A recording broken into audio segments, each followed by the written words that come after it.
नमस्कार दोस्तों, आपने अक्सर सोचा होगा भगवान श्री राम का जन्म चैत्र नवरात्रि की रामनवमी तिथि को ही क्यों हुआ। सनातन धर्म में कई शुभ तिथियां, नक्षत्र और पर्व होते हैं, तो फिर क्यों नहीं किसी अन्य दिन। क्या इसके पीछे सिर्फ एक संयोग था या फिर कोई गूढ़ रहस्य।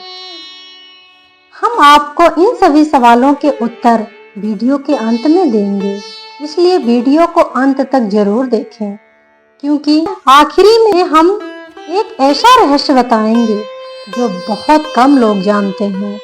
और हाँ दोस्तों, अगर आप सनातन धर्म के अनसुने रहस्यों को जानना चाहते हैं तो अभी चैनल को सब्सक्राइब कर लीजिए। राजा दशरथ सूर्यवंशी राजाओं में सबसे प्रतापी अयोध्या के सम्राट थे, जिनके आंगन में स्वयं नारायण अवतार लिए। लेकिन क्या आप जानते हैं, एक समय ऐसा भी था जब यही राजा दशरथ संतानहीन थे। आखिर ऐसा कौन सा श्राप था जिसने दशरथ को संतान सुख से वंचित कर दिया, और क्यों उन्हें संतान प्राप्ति के लिए यज्ञ करवाना पड़ा। इस रहस्य को जानने के लिए वीडियो को अंत तक जरूर देखें। इसलिए आइए पूरी श्रद्धा के साथ रामचरितमानस के एक छोटी सी झलक के साथ हम बताते हैं संपूर्ण रामायण और राम भगवान की लीला का बखान करते हुए। बहुत समय पहले सरयू नदी के तट पर बसी थी एक भव्य नगरी, अयोध्या। इसके सम्राट थे राजा दशरथ, जिनकी 3 रानियां कौशल्या, कैकेयी और सुमित्रा थीं। परंतु एक बड़ी चिंता थी जो इस सम्राट को दिन रात व्याकुल किए रहती थी, वह थी संतानहीन। राजा दशरथ की ये दशा यूं ही नहीं थी, बल्कि इसके पीछे एक भयानक श्राप छिपा था। कहा जाता है कि पूर्व जन्म में राजा दशरथ ने एक क्रूर भूल की थी, जिसके परिणाम स्वरूप उन्हें जीवन भर संतान सुख से वंचित रहना पड़ा। अंततः कुल गुरु वशिष्ठ की सलाह पर राजा दशरथ ने पुत्र कमेष्ट यज्ञ करने का निर्णय लिया। क्या यह यज्ञ सफल हुआ? क्या दशरथ को संतान सुख मिला? इसके बारे में जानने के लिए हम एक छोटा सा संपूर्ण रामचरितमानस पाठ के साथ आपको समझाते हैं, जिसको सुनने मात्र से संपूर्ण मनोरथ पूर्ण होती है। दोस्तों, जिस घर में प्रतिदिन रामायण मन का 108 का पाठ किया जाता है, वहां स्वयं सीता सहित भगवान श्री राम का वास होता है। ऐसा माना जाता है कि इस पवित्र पाठ के माध्यम से घर की नकारात्मक शक्ति नष्ट होती है, रोग कष्ट दूर होते हैं और देवी लक्ष्मी का आशीर्वाद सदा बना रहता है। जो भी श्रद्धा और भक्ति से इस पाठ का अनुसरण मात्र करते हैं, उसके जीवन के समस्त पाप नष्ट हो जाते हैं। कर्ज, क्लेश, दरिद्रता, रोग, ये सब प्रभु राम की कृपा से समाप्त हो जाते हैं। यह सिर्फ एक पाठ नहीं, बल्कि एक दिव्य साधना है, जिससे आपके परिवार में सुख, समृद्धि, शांति का संचार होता है। इसलिए आइए पूरी श्रद्धा के साथ रामायण मन का 108 का पाठ करें और प्रभु श्री राम का आशीर्वाद प्राप्त करें। रघुपति राघव राजा राम, पतित पावन सीताराम। जय रघुनंदन जय घनश्याम, पतित पावन सीताराम। भीड़ पड़ी जब भक्त पुकारे, दूर करो प्रभु दुख हमारे। दशरथ के घर जन्मे राम, पतित पावन सीताराम। विश्वामित्र मुनीश्वर आए, दशरथ भूषे वचन सुनाए। संग में भेजे लक्ष्मण राम, पतित पावन सीताराम। दोस्तों, आगे सुनिए कितने उतार चढ़ाव थे राजा दशरथ के जीवन में और उन्होंने अपने देश के लिए अपने जिगर के टुकड़े को एक पल में दे दिया। सुनिए एक छोटी सी कहानी के माध्यम से। जब अधर्म बढ़ जाता है, जब निर्दोषों पर अत्याचार होने लगता है, जब ऋषि मुनि संत महात्मा भी भयभीत होने लगते हैं, तब स्वयं नारायण को इस धरती पर अवतरित होना पड़ता है। भगवान विष्णु ने स्वयं श्री राम के रूप में जन्म लिया, लेकिन उनका जन्म मात्र एक राजा के घर में होने के लिए नहीं था। वो आए थे इस धरती का अधर्म और अन्याय से मुक्त करने के लिए, लेकिन यह आसान नहीं था। जब धरती के ऋषि मुनियों पर राक्षसों का कहर टूट पड़ा, तब महर्षि विश्वामित्र राजा दशरथ के द्वार पर आए। करुणा से भरी उनकी आंखों में दर्द और व्यथा थी। उन्होंने दशरथ जी को बताया कि किस तरह राक्षसों ने यज्ञों को नष्ट करना शुरू कर दिया है, ऋषियों की तपस्या भंग कर रही है और अब उन्हें एक ऐसे योद्धा की जरूरत है जो इस अन्याय को खत्म कर सके। राजा दशरथ वर्षों तक संतान के लिए तपस्या कर चुके थे। उन्होंने कितने यज्ञ किए, कितनी प्रार्थनाएं की, तब जाकर उन्हें 4 पुत्रों का सुख प्राप्त हुआ था। लेकिन अब उन्हीं पुत्रों में से 2 को उन्हें भेजना था। क्या एक पिता का हृदय यह सब सह सकता था? पर राजा दशरथ केवल पिता ही नहीं, इस धरती के रक्षक भी थे। बिना एक पल भी विचलित हुए उन्होंने अपने जीवन के सबसे अनमोल रत्न राम और लक्ष्मण को ऋषि विश्वामित्र के साथ भेजने का निर्णय ले लिया।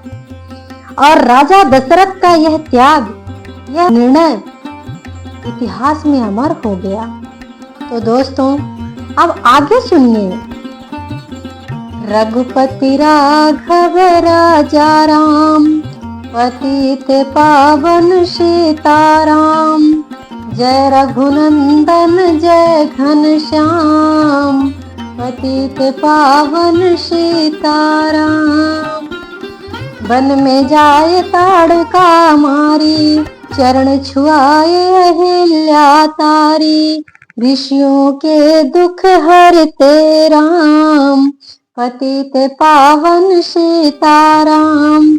जनकपुरी रघुनंदन आए, नगर निवासी दर्शन पाए, सीता के मन भाए राम, पतित पावन सीताराम।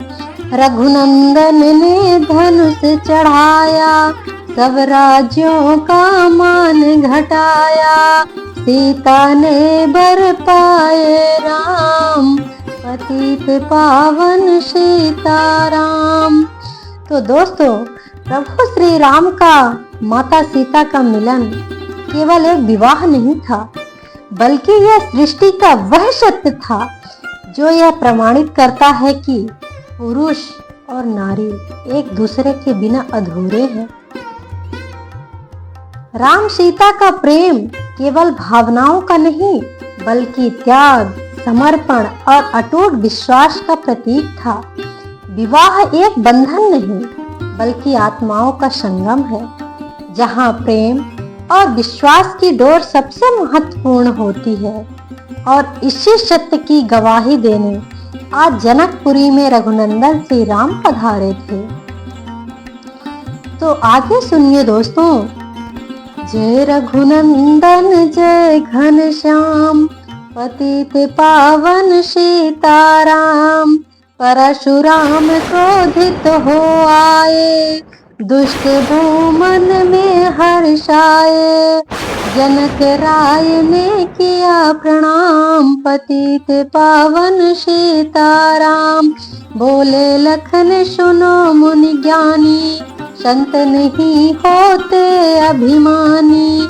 मीठी वाणी बोले राम, पतित पावन सीताराम। लक्ष्मण बचन ध्यान मत दीजो, जो कुछ दंड दास को दीजो। धनुष तोड़े आया हूँ मैं राम, पतित पावन सीताराम। लेकर के यह धनुष चढ़ाओ, अपनी शक्ति मुझे दिखलाओ। छुअत चाप चढ़ाए राम, पतित पावन सीताराम। हुई उर्मिला लखन किनारे, श्रुति कीर्ति पुसूदन प्यारी। हुई मांडवी भरत की बाम, पतित पावन सीताराम। अवधपुरी रघुनंदन आए, घर घर नारी मंगल गाए। 12 वर्ष बिताए राम, पतित पावन सीताराम। गुरु वशिष्ठ से आज्ञा लीनी, राज तिलक तैयारी कीनी। कल को होंगे राजा राम, पतित पावन सीताराम। कुटिल मंथरा ने बहकाई, कैकेयी ने यह बात सुनाई। दे दो मेरे 2 वरदान, पतित पावन सीताराम। तो दोस्तों, हमने माता कैकेयी के बारे में जो सुना है वह कितना सत्य है, आज हम आपको बताएंगे। क्या आपने कभी सोचा है कि माता कैकेयी ने केवल 2 ही वरदान क्यों मांगे थे? क्यों उन्होंने राम के लिए कुछ और नहीं मांगा?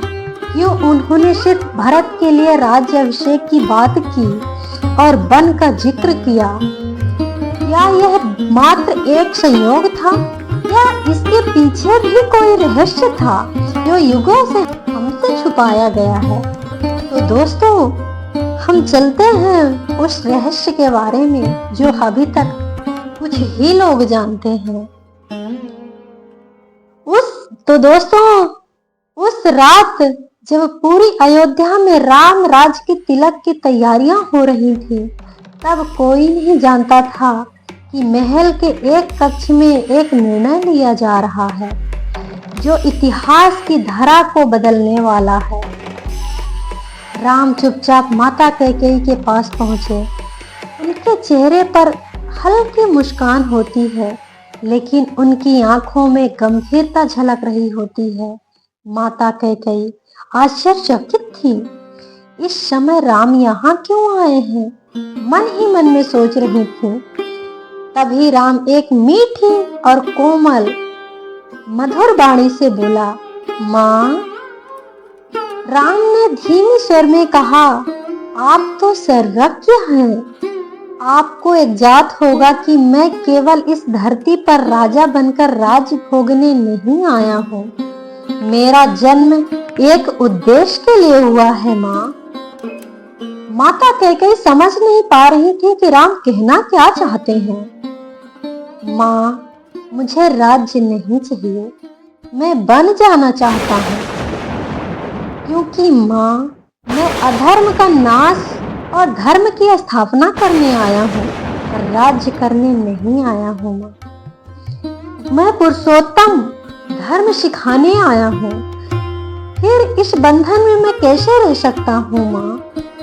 माता कैकेयी हतप्रभ रह गई। उनकी आंखों में अश्रु आ गए। राम, मेरे लाल, तू ये क्या कह रहा है? यदि तू वन चला जाएगा तो अयोध्या का राज्य कौन संभालेगा? राम ने मुस्कुराते हुए उत्तर दिया, माँ, यही तो मेरा सबसे बड़ा भय है। यदि मैं स्वयं जाकर पिताजी से वनवास मांगूंगा तो वह मुझे कभी नहीं जाने देंगे। इसलिए मैं चाहता हूँ कि आप 2 वरदान मांगें, एक भरत के लिए राज्य और दूसरा मेरे लिए वनवास। माता कैकेयी प्रभु श्री राम को बहुत समझाने की कोशिश की, पर राम अटूट थे। और माता कैकेयी निशब्द होते हुए कहा, पर क्यों केवल भरत? माता कैकेयी अब भी असमंजस में थी, लेकिन राम यदि तुझे ही जाना है तो लक्ष्मण शत्रुघ्न भी इस योग्य है। क्यों केवल भरत को अयोध्या की राज देना चाहिए?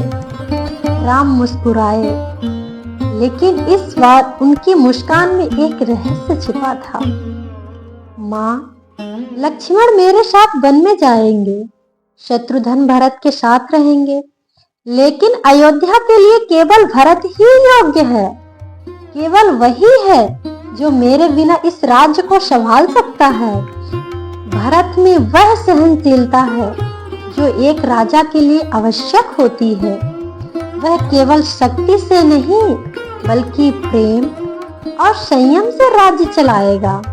माता कैकेयी अब सब कुछ समझ गई थी। उनके सामने बस अब दो ही मार्ग बचे थे, या तो राम की बात मान लें और हमेशा के लिए अपने नाम को कलंकित कर लें, या फिर राम की कहे को ठुकरा दें और धर्म के मार्ग को बाधित कर दें। तब माता कैकेयी ने कहा, हे राम, तुम्हें पता है तुम मुझसे क्या मांग लिए हो? राम जी बोले, हाँ माँ, पता है। शायद इसके बाद आपको युगों युगों तक कलंकित रहना पड़ेगा। तब कैकेयी ने कहा, हे राम, अगर तुम इस पृथ्वी से पाप का भार मिटाने आए हो तो मैं युगों युगों तक कलंकित होने को तैयार हूँ। मुझे पता है कि मैं अपने पति, अपना बेटा, अपना सम्मान वो एक औरत का सबसे बड़ा गहना होता है। और तो और मेरे लाल, हो सकता है कि मैं अपना नाम भी विलीन कर दूं, पर सब कुछ खोने के बाद भी मैं अगर तुम्हारे किसी काम के योग्य आऊं तो मुझसे बड़ा धनी और कौन होगा? मुझसे बड़ा सौभाग्यशाली और कौन होगी? मैं तुम्हारे किसी योग्य हूँ, किसी काम आई हूँ। उनकी आंखों में आंसू थे, लेकिन मन में अटूट निश्चय। उन्होंने सिर हिलाया और राम को गले लगा लिया। एक कलंकित माँ, लेकिन सबसे बड़ा त्याग। जिस रात माता कैकेयी ने राजा दशरथ से 2 वरदान मांगे, उसी रात उन्होंने अपने जीवन की सबसे बड़ी आहुति दे दी। उन्होंने अपने राम को खो दिया, अपने पति को खो दिया और अपने सम्मान को भी खो दिया। यहाँ तक कि आज भी कोई भी माता अपनी संतान का नाम कैकेयी रखना नहीं चाहता, लेकिन यह कौन जानता है कि यदि कैकेयी वो वरदान न मांगती तो राम कभी वन न जाते, रावण का वध न होता और धर्म का पुनः स्थापना नहीं होती। रामायण की सबसे बड़ी त्यागी कौन थी? माता कैकेयी। लेकिन क्या केवल कैकेयी ही नहीं, एक और भी नारी है जिसका त्याग सबसे बड़ा है, उर्मिला। लेकिन उनकी कथा बहुत कम लोग ही जानते हैं।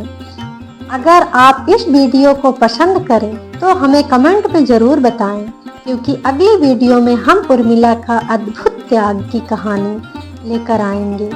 तो दोस्तों सुनिए आगे क्या हुआ। पतित पावन सीताराम, जय रघुनंदन जय घनश्याम। पतित पावन सीताराम, मेरी विनती तुम सुन लीजो, भरत पुत्र को गद्दी दीजो। होत प्रातः वन भेजो राम, पतित पावन सीताराम। धरनी गिरे भूप तत्काला, लगा दिल में सूल विशाला। तब सुमंत बुलवाए राम, पतित पावन सीताराम। राम पिता को शीश नवाए, मुख से बचन कहा नहीं जाए।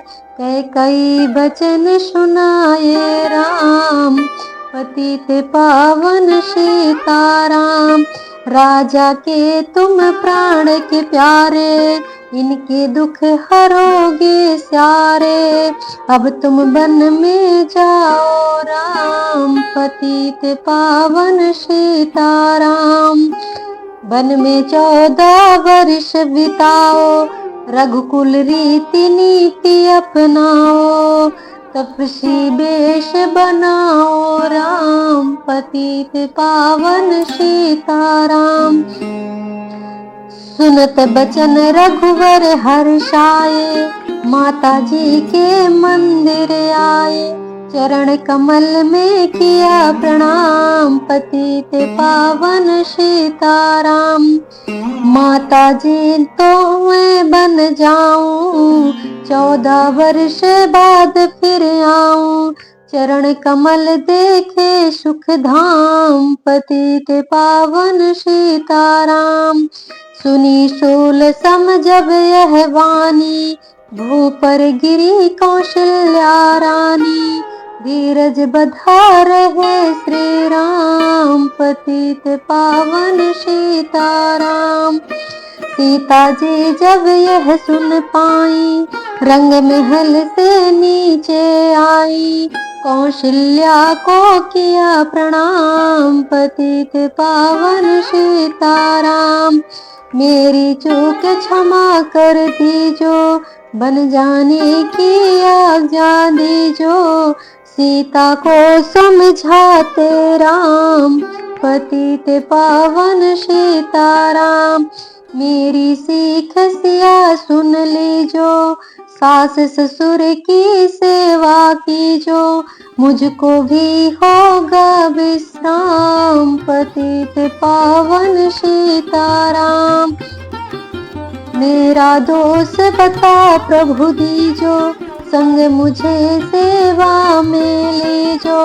अर्धांगिनी तुम्हारे राम, पतित पावन सीताराम। समाचार सुन लक्ष्मण आए, धनुष बाण संग परम सुहाए। बोले संग चलूंगा राम, पतित पावन सीताराम। राम लखन मिथिलेश कुमारी, बन जाने की करी तैयारी। रथ में बैठ गए सुख धाम, पतित पावन सीताराम। अवधपुरी के सब नर नारी, समाचार सुन व्याकुल भारी। मचा अवध में कोहराम, पतित पावन सीताराम। सिंहेश्वरपुर रघुवर आए, रथ को अवधपुरी लौटाए। गंगा तट पर आए राम, पतित पावन सीताराम। केवट कहे चरण धुलवाओ, पीछे नौका में चढ़ जाओ।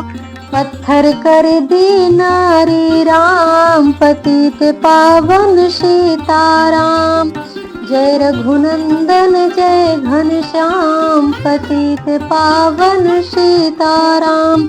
लाया एक कठौता पानी, चरण कमल धोए सुख मानी।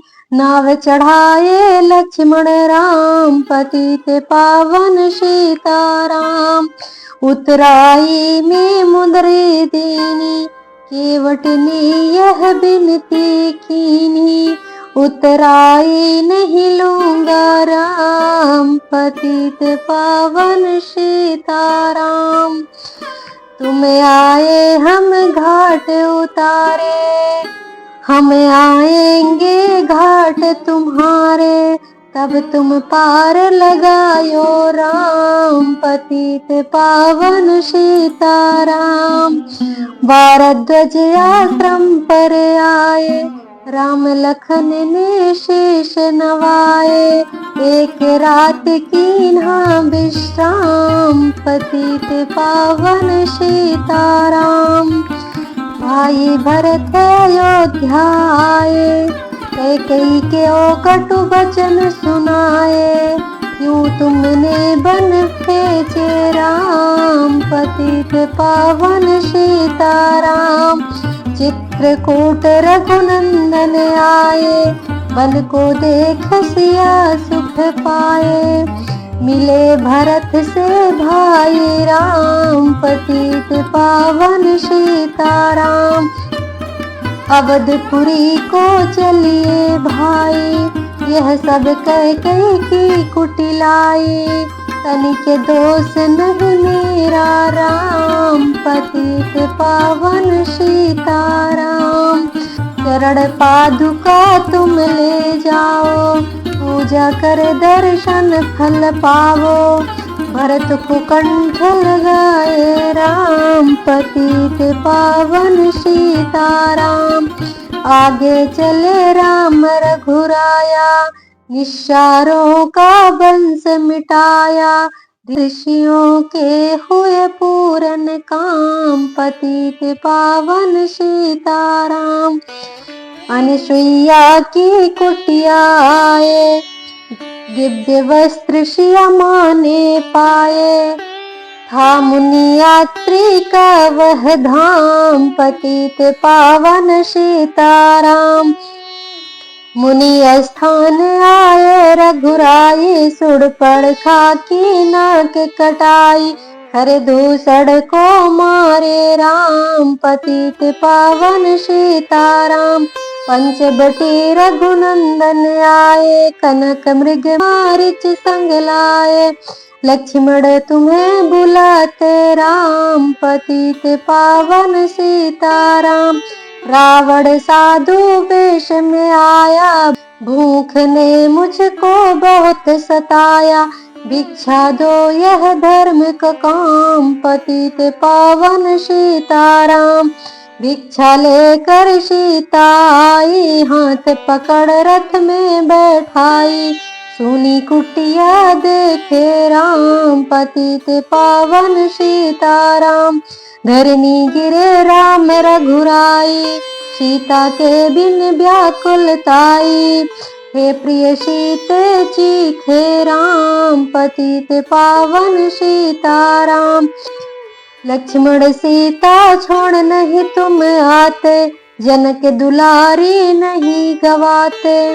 बने बनाए बिगाड़े काम, पतित पावन सीताराम। कोमल बदन सुहानी सीते, तुम बिन व्यर्थ रहेंगे जीते। लगे चांदनी जैसे घाम, पतित पावन सीताराम। सुनरी मैना सुन रे तोता, मैं भी पंखों वाला होता। बन वन लेता ढूंढ तमाम, पतित पावन सीताराम।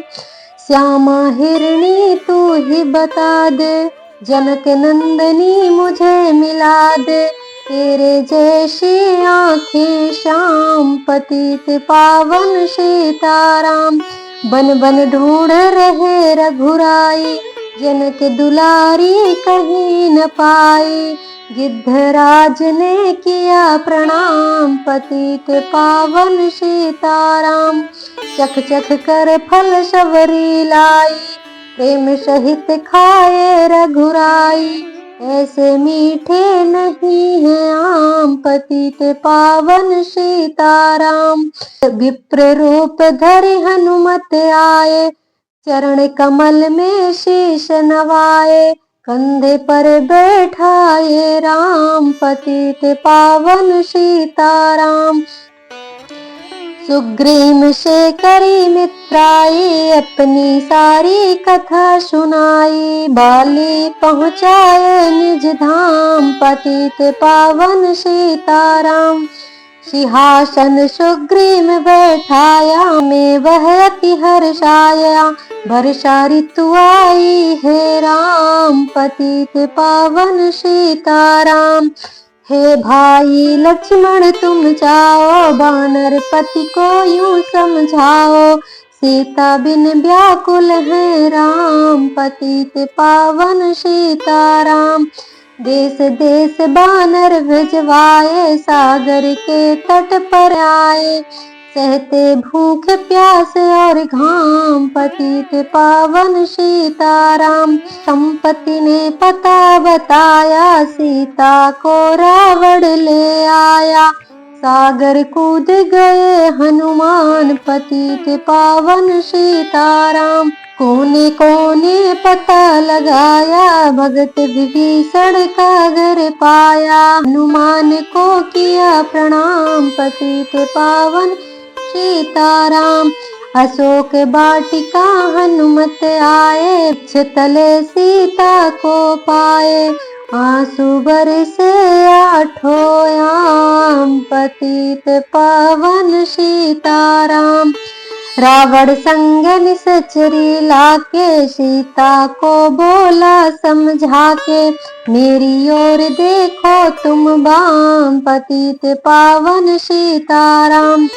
मंदोदरी बना दूं दासी, सब सेवा में लंकावासी। करो भवन में चल कर विश्राम, पतित पावन सीताराम। चाहे मस्तक कटे हमारा, मैं नहीं देखूं बदन तुम्हारा। मेरे तन मन धन है राम, पतित पावन सीताराम। ऊपर से मुद्रिका गिराई, सीता जी ने कंठ लगाई। हनुमान ने किया प्रणाम, पतित पावन सीताराम। मुझको भेजा है रघुराई, सागर लांघ यहाँ मैं आया। मैं हूँ रामदास हनुमान, पतित पावन सीताराम। भूख लगी फल खाना चाहूं, जो माता की आज्ञा पाऊं। सबके स्वामी है श्री राम, पतित पावन सीताराम। सावधान होकर फल खाना, रखवारों को भूल न जाना। निस्सारों का यह है धाम, पतित पावन सीताराम। हनुमान ने वृक्ष उखाड़े, देख देख माली ललकारे। मारे मारे पहुँचाए धाम, पतित पावन सीताराम। अक्षय कुमार को स्वर्ग पहुँचाया, इंद्रजीत को फांसी ले गाया। ब्रह्म फांस से बंधे हनुमान, पतित पावन सीताराम। सीता को तुम लौटा दीजो, उनसे क्षमा याचना कीजो। तीनों लोक के स्वामी राम, पतित पावन सीताराम। भक्त विभीषण ने समझाया, रावण ने उसको धमकाया। सन्मुख देख रहे रघुराई, पतित पावन सीताराम। रुई तेल घृत वासन मगाई, पूछ बांध कर आग लगाई। पूछ घुमाए हैं हनुमान, पतित पावन सीताराम। सब लंका में आग लगाई, सागर में जा पूछे बुझाई। हृदय कमल में राखे राखे राम, पतित पावन सीताराम। सागर कूद लौट कर आए, समाचार रघुवर ने पाए। दिव्य भक्ति का दिया इनाम, पतित पावन सीताराम। बानर रीछ संग में लाए, लक्ष्मण सहित सिंधु तट आए। लगे सुहाने सागर राम, पतित पावन सीताराम। केतु कपिल नल नील बनावे, राम राम लिख शीला चरावे।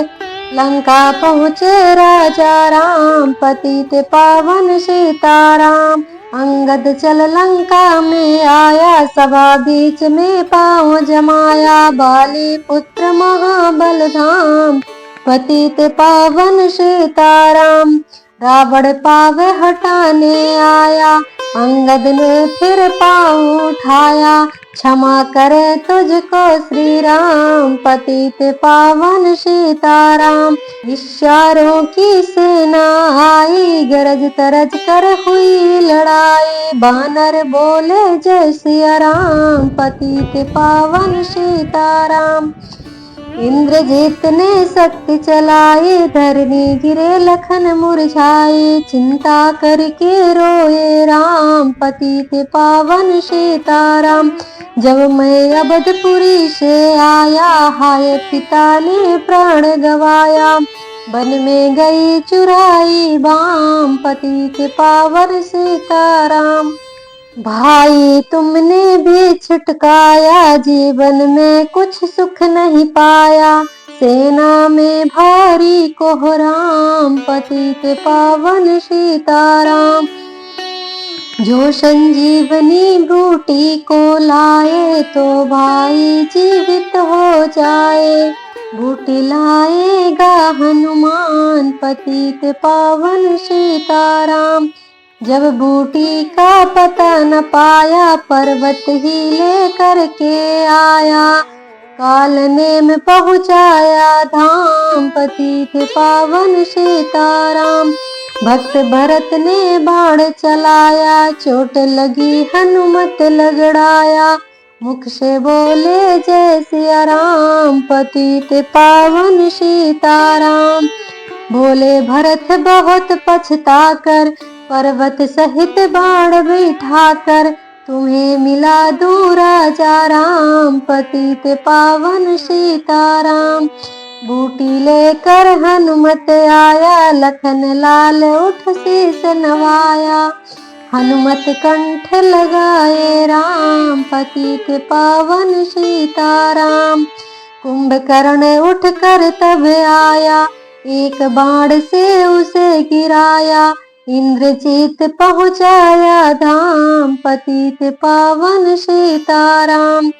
दुर्गा पूजन रावण कीन्हो, 9 दिन तक आहार न लीनो। आसन बैठ किया है ध्यान, पतित पावन सीताराम। रावण का व्रत खंडित कीना, परम धाम पहुँचा ही दीना।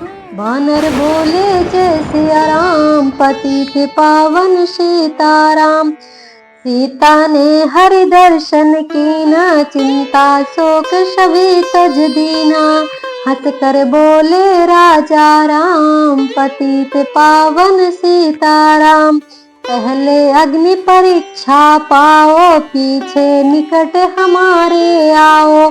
तुम हो प्रतिव्रता है बाम, पतित पावन सीताराम। करी परीक्षा कंठ लगाई, सब बानर सेना हर्षाई। राज्य विभीषण दीन्हा राम, पतित पावन सीताराम। फिर पुष्पक विमान मंगाया, सीता सहित बैठे रघुराया। दंडक वन में उतरे राम, पतित पावन सीताराम। ऋषिवर सुन दर्शन को आए, स्तुति कर मन में हर्षाए। गंगा तट आए राम, पतित पावन सीताराम।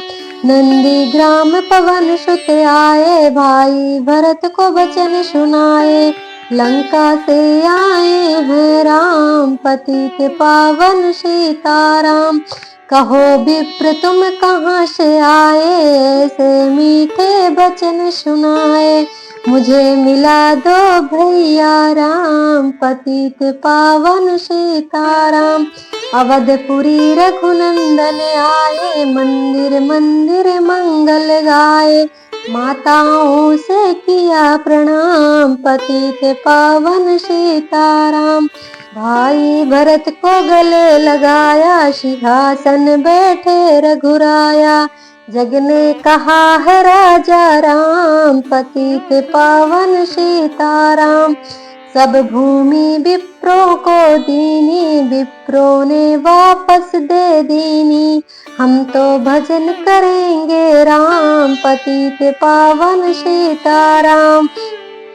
धोबी ने धोवन धमकाई, रामचंद्र ने यह सुन पाई। वन में सीता भेजी राम, पतित पावन सीताराम। वाल्मीकि आश्रम में आए, लव और कुश हुए दो भाई। वीर धीर ज्ञानी बलवान, पतित पावन सीताराम। यशोमेध यज्ञ कीन्हा राम, सीता बिन सब सूने काम। लव कुश वहाँ दियो पहचान, पतित पावन सीताराम। सीताराम बिना अकुलाई, भूमि से यह बिन सुन पाई। मुझको अब दीजो विश्राम, पतित पावन सीताराम। सीता भूमि में समाई, देख कर चिंता की रघुराई। बार बार पछतायो राम, पतित पावन सीताराम। राम राज्य में सब सुख पावे, प्रेम मग्न हो हरि गुण गावे। दुख क्लेश का रहा न नाम, पतित पावन सीताराम। 11,000 वर्ष पर्यंता, राज कीन श्री लक्ष्मी कांता। फिर बैकुंठ पधारे धाम, पतित पावन सीताराम। अवधपुरी बैकुंठ सिधाए, नर नारी सबने गति पाई। शरणागत पालक राम, पतित पावन सीताराम। श्याम सुंदर ने लीला गाई, मेरी बिन सुनो रघुराई। भूलूं नहीं तुम्हारा नाम, पतित पावन सीताराम। जय सिया राम, जय जय सिया राम, जय श्री राम, जय जय श्री राम। तो दोस्तों, अब हम आए हैं आपके सबसे बड़े सवाल के जवाब पर। भगवान श्री राम ने नवरात्रि के नवमी को ही जन्म क्यों लिया? क्या यह केवल एक संयोग था? क्या इसके पीछे कोई दिव्य योजना छुपी थी? तो सुनिए, जो कारण जो बहुत कम लोग जानते हैं। त्रेता युग में धर्म संकट में था, राक्षसों का आतंक चरम पर था। श्री हरे विष्णु को अवतरित होना था, लेकिन सही समय और सही स्थान का चयन आवश्यक था। श्री राम को मर्यादा पुरुषोत्तम बनना था। चैत्र मास सृष्टि का आरंभ मास। हिंदू पंचांग के अनुसार चैत्र मास को सृष्टि का प्रारंभ माना जाता है। यही वह समय था जब ब्रह्मा जी ने सृष्टि की रचना की थी। जब सृष्टि की उत्पत्ति हुई इसी मास में हुई थी, तो भगवान श्री राम का अवतरण भी धर्म का पुनः स्थापना के लिए ही इस मास में होना तय हुआ था।